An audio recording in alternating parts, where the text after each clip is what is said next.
Mr. Schlanger, it's a great pleasure to have you on this channel for this interview. You've been the spokesman of Lyndon LaRouche for years and a member of the Executive Intelligence Review since the 80s. Maybe we can start here with few words for Lyndon LaRouche that passed away in last February, and then you can introduce yourself for the audience. Well, I consider Lyndon LaRouche to be the quintessential American statesman in the best tradition of the founding fathers of our country. I met Lynn when I was involved in the anti-war movement around in Vietnam in the early 70s. And what he kept saying to students is, okay, it's being against the war is fine. The question is, why are we in the war? What's the issue? And what's the solution? And he has always integrated a picture of international economics with strategic policy, with history. And in particular, he's known for his argument that much of the destruction of the modern world comes from the United Kingdom. In particular, not the people of England, but the monarchy and related institutions of the City of London.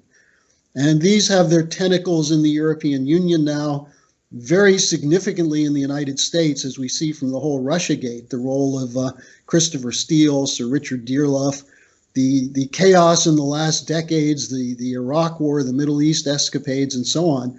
Much of this has its origins from British intelligence, but the British don't have the military to back it up.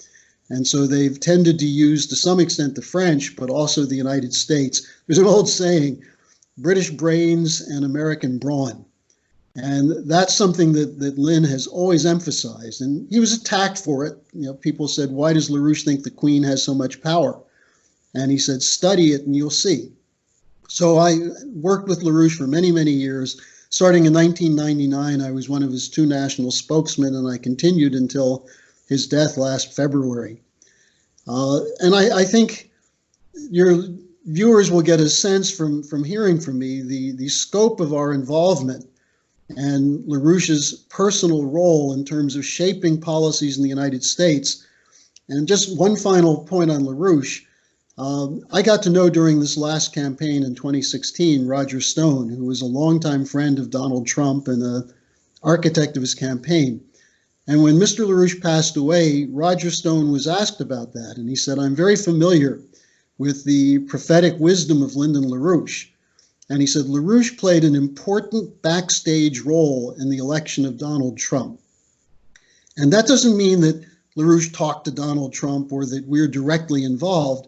But what Roger was referring to is this idea that there's an American system, a political system, an economic system, that's a dynamic system that allowed for the United States to become the world's greatest economic power. And then there's the British system, which is a parasitical empire, and that there's been a fight between the two. And to some extent, Donald Trump not only understands that, but has been orienting his policy towards working together with the ascending power of China and also with Russia, and shifting away from the old U.S., Europe more broadly, but specifically U.S.-British relationship. And that's what has been the central feature of my concern. I personally am somewhat of quite knowledgeable on geopolitics and how the British, going back to, you know, however far you want to go back, but especially in the beginning of the 20th century, Halford Mackinder and the theory of geopolitics, how much that shapes events in the current world. And I think that's why we've been effective in defending the president, not on his character or on all of his policies, but on his willingness to stand up and fight against this secret government that has done so much damage since the time of the assassination of John F. Kennedy. Okay, because if I look at the some of the work that were provided in Executive Intelligence Review, they explain that during the Second World War, the British services and the American service were mixed up inside the United States of America, and then after the World War, they don't completely split, but they privatize themselves, but the English stayed in the United States of America, and that's the way they influence the foreign politics of United States of America from within United States of America. Can you develop a little this aspect? Sure. The fight in the first part of the 20th century was between the British, who wanted the United States to join them as a naval power, and those people in the United States who were more concerned with developing the United States. And this came to a head with the Franklin Roosevelt election, and people don't understand Roosevelt very well. The most interesting thing about Roosevelt was his opposition to Churchill. And Roosevelt had many, many meetings with Churchill where he said to him, look, Winston, after the war, we're not going to be rebuilding the British Empire. And this was the fighting issue between Churchill and Roosevelt. And Roosevelt had his allies like Bill Donovan, who formed the OSS, which became the basis of the CIA. But there were many people in the CIA, particularly those associated with the Harriman interests and the Dulles family, who were Anglophiles. They saw the United States as needing a partnership with Britain. They admired the British monarchy. They admired the British intelligence services. Sir William Stevenson, who was one of the key people in the SOE, the British Secret Special Operations Executive, Stevenson came over after Roosevelt's death and organized the CIA. And he also did it through the Office of Naval Intelligence.